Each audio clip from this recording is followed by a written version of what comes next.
শুধু শ্রোতা, আমাদের বাংলা নিউজ চ্যানেলে আপনাকে স্বাগতম। আমাদের আজকের সংবাদ হচ্ছে সমকামিতা বেআইনি কিন্তু সমলিঙ্গের প্রতি আকর্ষণ স্বাভাবিক। এছাড়াও সম্প্রতি বলিউডের চিত্রনির্মাতা করণ জোহর নিজেকে সমকামী স্বীকার করে আলোচনা সৃষ্টি করেছেন।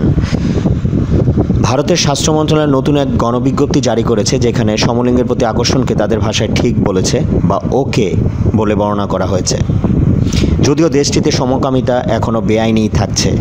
আইন সংশোধন বা পরিবর্তন ছাড়াই নতুন কম বয়সী ছেলে মেয়েদের প্রাথমিক প্রজনন স্বাস্থ্য বিষয়ক শিক্ষার কিছু উপকরণ ভারতের সরকার বলেছে কম বয়সী ছেলে মেয়েদের বিপরীত লিঙ্গ কিংবা সমলিঙ্গের কারো প্রতি আকর্ষণ বোধ করাটা স্বাভাবিক। তবে সম্পর্ক তা সমলিঙ্গ কিংবা বিপরীত লিঙ্গের মধ্যে যাই হোক না কেন হতে হবে বিশ্বাস ও সম্মানের ভিত্তিতে।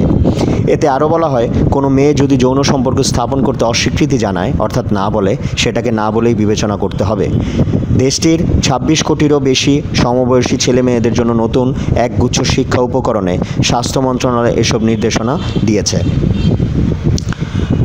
এতে আরও বলা হয়েছে, কোনো ঘটনায় বা আবেগে ছেলে, শিশু বা কিশোরদের কান্না পেলে সেটি অস্বাভাবিক নয়। ভারতীয় উপমহাদেশে ছেলেদের কান্নাকে দুর্বলতা বা ব্যক্তিত্বের সংকট বলে তামাশা করা হয়। ধন্যবাদ আমাদের সাথে থাকার জন্য।